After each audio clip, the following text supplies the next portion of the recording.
This is the sermon for June 21st, 2020. If you haven't already, stop this tape and go listen to the readings from Genesis 21 for this week, won't you? The narrative in Genesis for today is the story of Hagar and Ishmael cast out of the camp by Abraham at Sarah's request. It's not a happy story. Abraham, the father of nations, has what the Lord promised, a son to carry on his name, to create a great nation, just as God had promised to him. And in you, God tells him, all the nations of the world will be blessed. But there's just one problem. When Sarah and Abraham were not able to conceive a son, they solved their problem by Abraham sleeping with Hagar, Sarah's handmaid. And they had a son, Ishmael. But that son isn't needed anymore. God saw to it that Sarah conceived in her old age and gave birth to Isaac. And well, now everything is good. That great nation is coming, and all will be blessed. Except Ishmael is in the way. At least Sarah thinks he is. He is a reminder of when they didn't trust God. But he's a little boy, a person, flesh, blood, dreams, and hopes. And Abraham tries to sweep him off the stage of their lives. And God appears to assent to this. It's Isaac, he says, where your nation will be built. So Hagar leaves the camp with enough food and water to be comfortable perhaps a day, and goes into the wilderness. She casts her son beneath a bush and goes to sit a bow shot away so that she cannot hear him crying. And then she cries out to God. God hears, but also hears the boy crying under the bush. Arise, hold him fast, God says, for I will make of him a great nation. That seems to be a theme with God, making great nations. And so they go off, Hagar and Ishmael, and they make a life and a nation. History will record that the descendants of Ishmael become the Muslim people, the nation of Islam. And they make a life, a nation.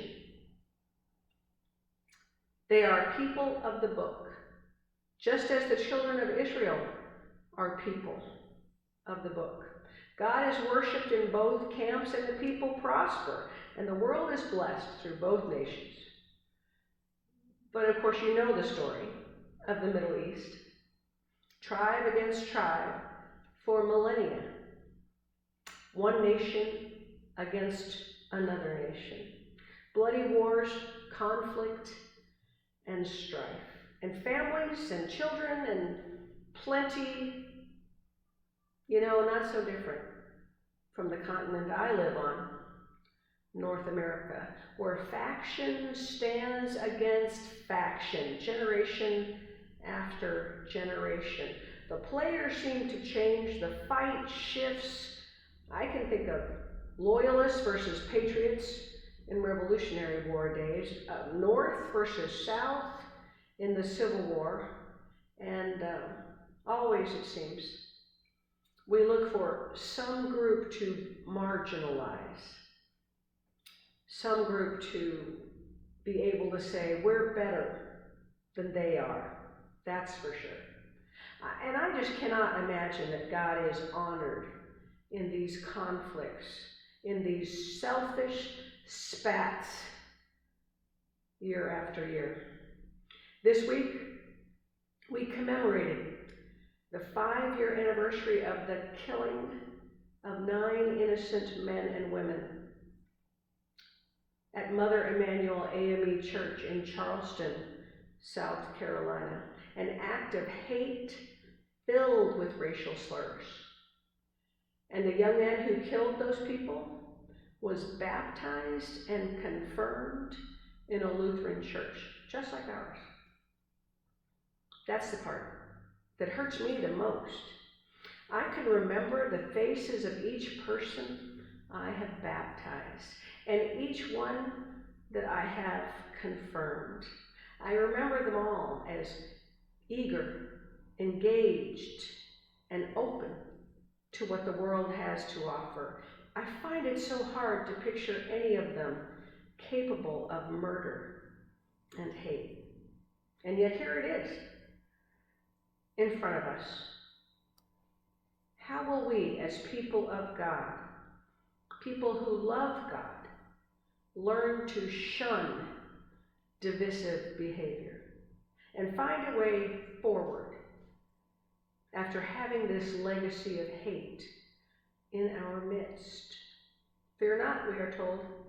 God has heard the voice of the boy where he is, under the bush. God hears. And in the picture in my mind of Hagar and the boy walking away from total loss, hand in hand, toward what their God has to offer, I find some peace. God's hand is on those two. God's hand is on the murderer of the Emmanuel 9. God's hand is on us. Can we learn from these horrific stories and lean towards the grace of God offered freely? We're certainly forgiven, my friends, for all that we confess to God, and probably even more than that. Can we reach out to that forgiveness as our touchstone? This life is really not about being right and others being wrong. This life is about forgiveness, about grace, about challenges to live into these gifts with humility. I'm humbled by the love of God that reaches out to me when I'm in need.